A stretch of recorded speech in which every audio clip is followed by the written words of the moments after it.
Good morning, students. Welcome to the online classes of Vinapani. Dear students, I hope you all are well and enjoying your winter vacation with your study.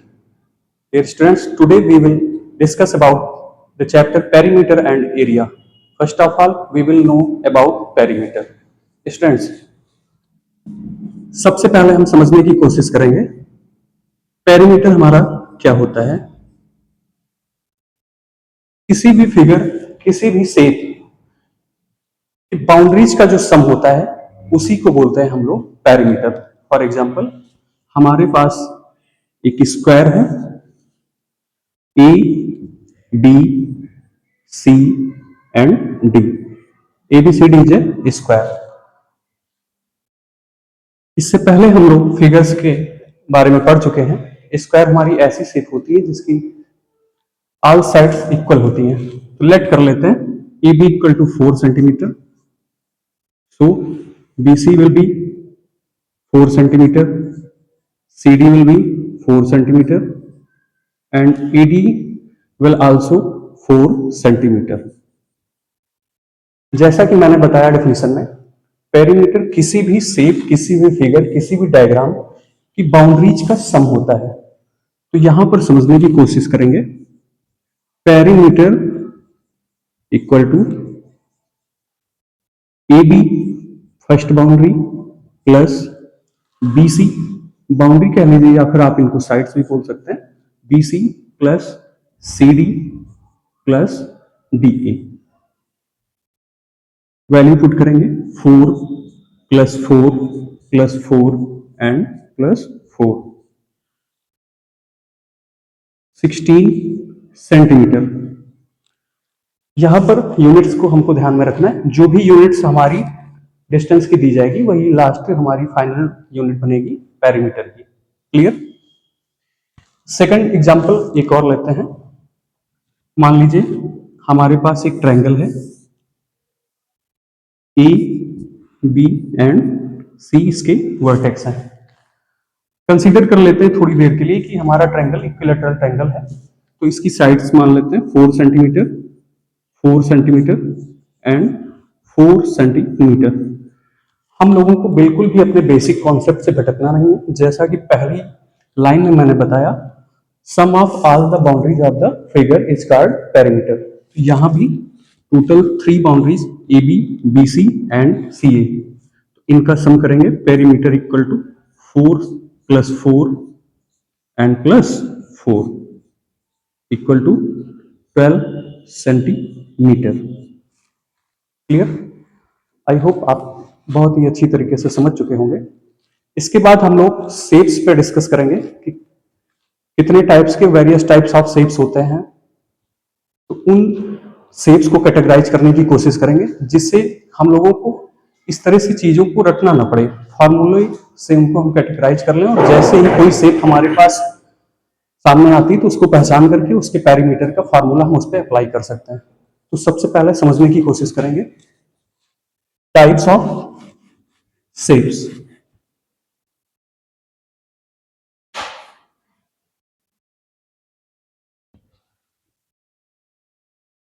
Students, there are 2 types of shapes. First, types of shapes. First type हमारा होता है regular shape, regular shape. And second type हमारा होता है irregular shape.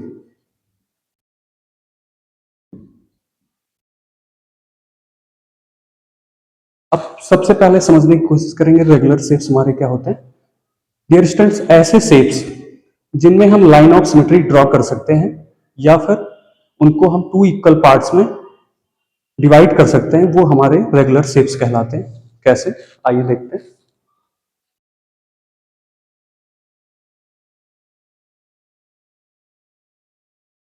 Late करते हैं हमारे पास एक रेक्टेंगल है A B and C D. Rectangle की हम लोगों ने प्रॉपर्टीज पढ़ी थी कि इसकी अपोजिट साइड्स इक्वल होती हैं A B equal to D C and A D equal to B C. यहां पर हम लाइन ऑफ सिमेट्री ड्रॉ करने की कोशिश करेंगे। तो अगर इस फिगर को हमको टू इक्वल पार्ट्स में डिवाइड करना है तो हम सबसे पहले इसको वर्टिकली कट कर सकते हैं, तब भी ये हमारा फिगर टू इक्वल पार्ट्स में डिवाइड हो जाएगा, या फिर इसको हॉरिजॉन्टली कट कर सकते हैं, तब भी हमारा फिगर टू इक्वल पार्ट्स में डिवाइड हो जाएगा। इस तरह से हम कह सकते हैं ऐसे फिगर्स या ऐसे शेप जिनमें हम लाइन ऑफ सिमेट्री ड्रॉ कर सकते हैं वो हमारे रेगुलर शेप्स होते हैं। कई इसके एग्जांपल्स हो सकते हैं आपके सामने। एक इक्विलैटरल ट्रायंगल ले लेते हैं। You all know very well what is equilateral triangle. ऐसा ट्रायंगल जिसकी ऑल साइड्स इक्वल होती, A B equal to A C and A C equal to B C. इसमें भी हम लाइन ऑफ सिमेट्री ड्रॉ कर सकते हैं। अगर हम इस ट्रायंगल को वर्टिकली कट करें तब भी हमारा ट्रायंगल टू इक्वल पार्ट्स में डिवाइड हो रहा है, आप देख सकते हैं। ऐसे जितने भी फिगर्स या शेप्स होते हैं जिनमें लाइन ऑफ सिमेट्री ड्रॉ कर सकते हैं वो हमारे रेगुलर शेप्स होते हैं। और इसके इन शेप्स को छोड़ करके ऐसे जितने शेप्स जिनमें हम लाइन ऑफ सिमेट्री नहीं ड्रॉ कर सकते वो हमारे इरेगुलर शेप्स होते हैं। कुछ एग्जांपल्स मैं आपको रेगुलर शेप्स के बताता हूं और उन एग्जांपल्स में फॉर्मूला ऑफ पेरीमीटर वो कैसे एक्सट्रैक्ट होता है, कैसे डिराइव्ड होता है, उसको भी समझने की हम लोग कोशिश करेंगे।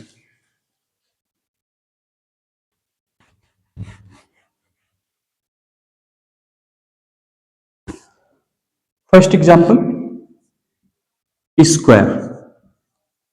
Dear students, square is a shape in which all the sides are equal. Let कर लेते हैं यहां पे ABCD एक हमारे पास स्क्वायर है जिसकी फोर साइड इक्वल है और यहां पे इनकी डिस्टेंस भी लेट करते हैं ए आल्सो BC भी हमारी ए हो जाएगी, DC भी ए हो जाएगी और ED भी हमारी ए हो जाएगी। क्लियर।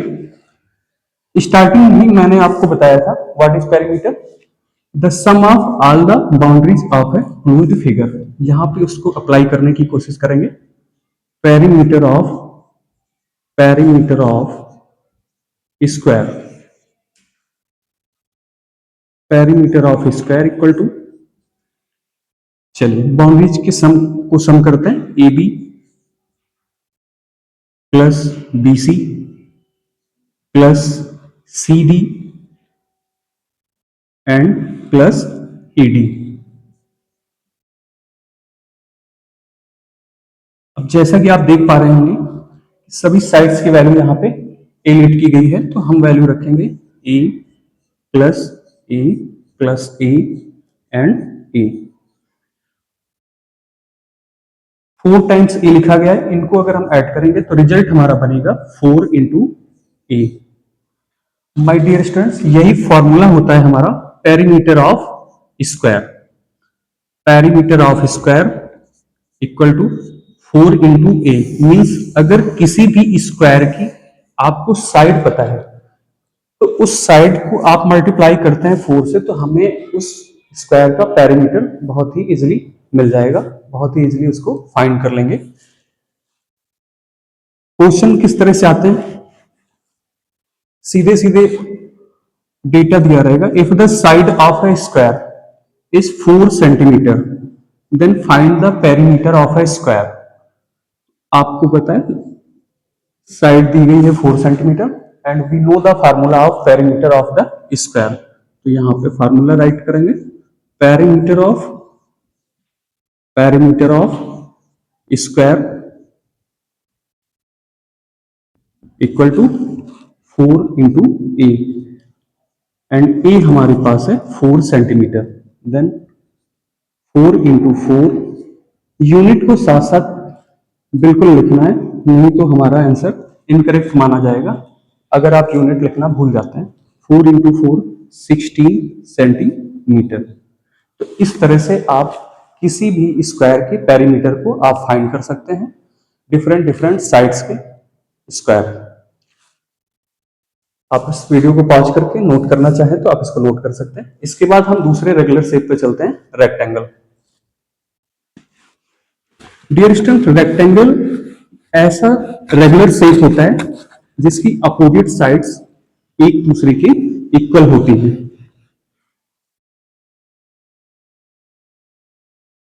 सेकेंड शेप है रेक्टेंगल। ये जितने भी शेप हम लोग पढ़ रहे हैं किसके अंडर में आते हैं? Regular shapes. रेक्टेंगल लेट करते हैं, ए बी सी डी जे rectangle, A B C and D.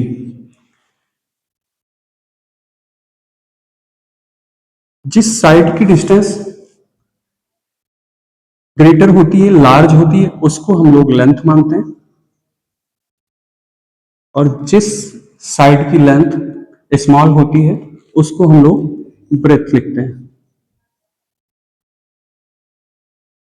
Clear? अब यहां से डिराइव करते हैं formula of perimeter of rectangle. Concept को बिल्कुल नहीं भूलना। फर्स्ट लाइन हमारी हेल्प करती रहेगी लास्ट तक, जब तक हम लोग पेरीमीटर को पढ़ेंगे। Perimeter of rectangle equal to, हम लोगों ने पढ़ रखा है, sum of all the boundaries. First of all A B plus B C plus C D plus D A. Clear? Rectangle की प्रॉपर्टीज आप जानते हो, अपोजिट साइड्स एक दूसरे के इक्वल होती, तो ए बी लेंथ है तो सी डी भी हमारी लेंथ होगी, एंड बी सी ब्रेथ है तो ई डी भी हमारी ब्रेथ होगी। क्लियर? अब वैल्यू पुट करते हैं। ए बी लेंथ है तो यहां पर लेंथ लिखते हैं, बी सी ब्रेथ है, and again C D is length and DE is also breadth. You can see this. Both sides are opposite to each other and they will be equal in case of rectangle.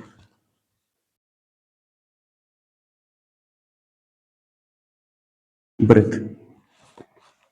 Dear students, जब भी हम ऐसी two quantities को add करते हैं जो एक दूसरे के इक्वल होती हैं बट वेरिएबल होती है, तो हम उनको if they are come two times, इनको हम ब्रेथ प्लस ब्रेथ यहां पर लिखते हैं, two into breadth or two breath.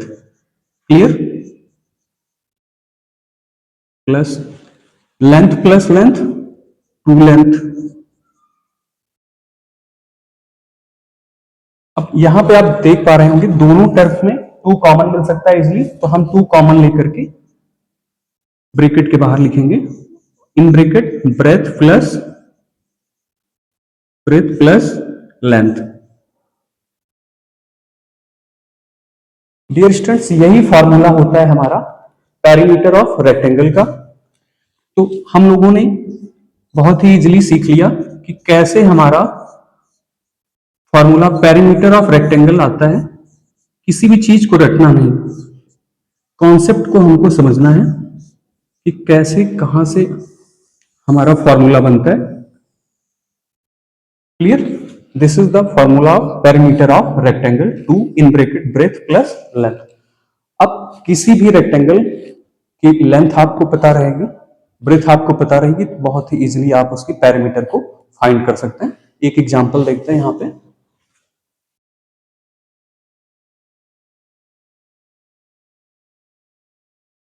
Suppose that length of a perimeter is 10 centimeter and breadth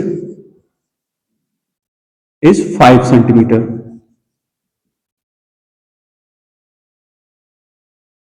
तो हम जानते हैं पेरीमीटर ऑफ रेक्टेंगल होता है, perimeter of rectangle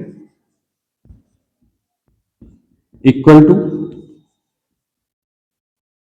two in bracket length plus breadth, यहां पे वैल्यू पुट करेंगे, length 10 centimetre plus breadth 5 centimetre, 10 plus 5 15। BODMAS में हमने सीखा है ब्रैकेट और नंबर के बीच में अगर कोई साइन नहीं है तो वहां पे एक हिडन साइन होता है multiply, 2 into 15 equal to 30।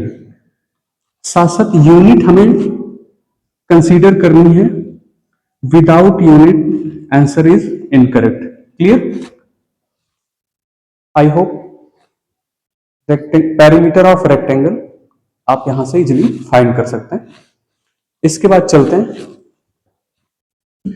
Third, हमारा रेगुलर शेप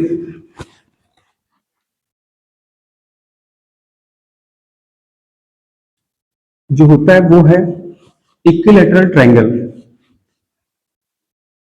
यहां पे समझने का प्रयास करेंगे।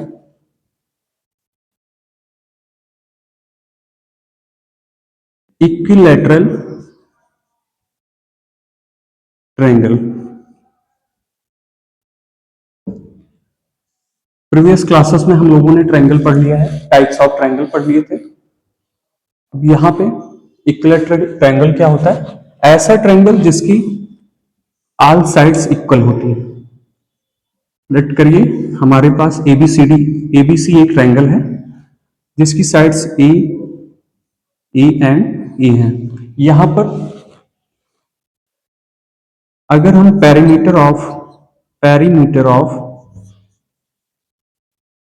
Metre of equilateral triangle find करेंगे तो सम ऑफ बाउंड्रीज कॉन्सेप्ट वही रहेगा, A plus A equal to 3a।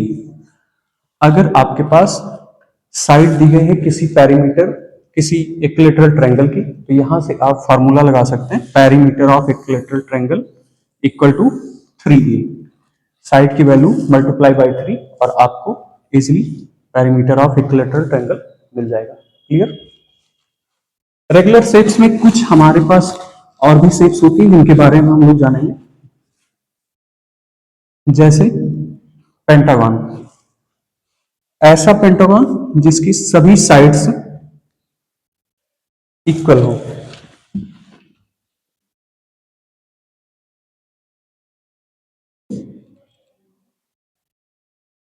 A B C D and E, यहां पर ए ए ए ए ए, अगर सभी साइड की वैल्यू ए है, क्योंकि हम लोग रेगुलर शेप्स पढ़ रहे हैं तो यहां पर सभी साइड्स इक्वल होंगी। और पेंटागन में हम लोग perimeter of pentagon sum of all the side means 5 into A plus A plus A plus A plus A equal to 5a। तो यहां से perimeter of pentagon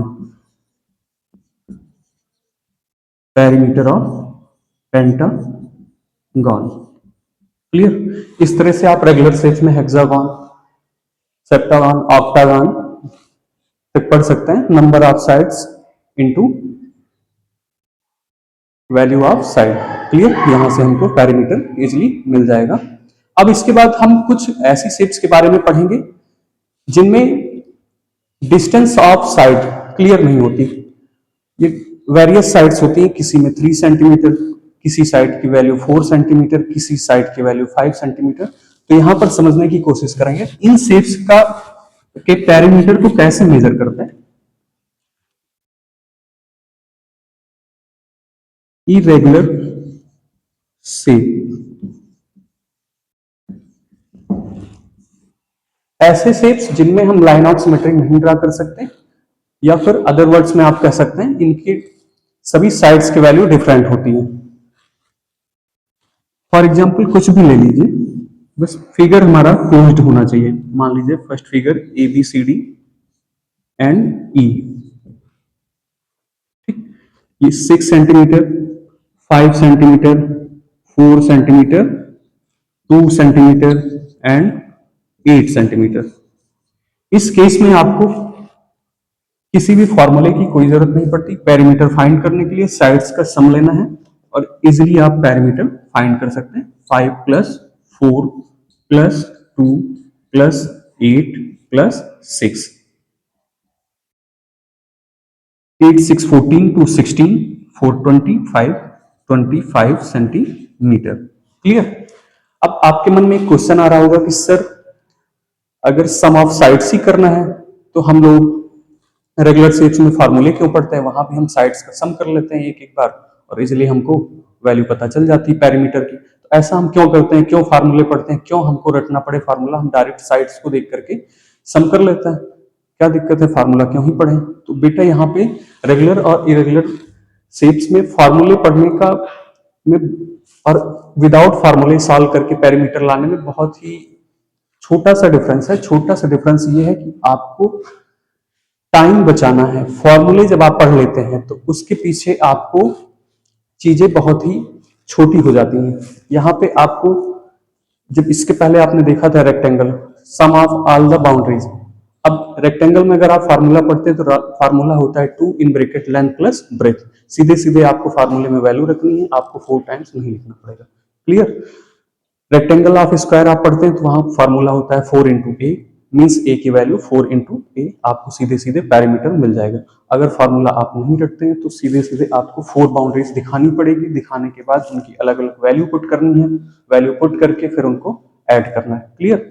but irregular shapes में कोई फार्मूला नहीं होता हमारे पास, यहां पर हम सीधे साइड्स को लिख करके ऐड करते हैं और फिर हमको पैरामीटर मिल जाता है। कुछ और भी साइड्स, कुछ भी साइड, बस कंडीशन हमारी ये है कि फिगर हमारा क्लोज्ड होना चाहिए। मान लेते हैं हमारे पास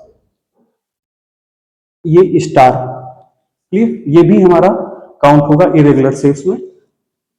ए B C D E and F, different side different measurement दिए गए, 5 centimetre, 6 centimetre, 4 centimetre, 10 centimetre, 8 centimetre, 6 centimetre, 12 centimetre and 3 centimetre. इस कंडीशन में आपको बिल्कुल भी परेशान नहीं होना। एक line basic concept, sum of all the boundaries is known as parameter. आपको सभी बाउंड्रीज, सभी साइड्स का सम लेना है और यही सम का रिजल्ट हमारा पैरामीटर हो जाएगा। क्लियर। बाकी की चीजें हम अपने नेक्स्ट क्लास में सीखेंगे। Thank you students.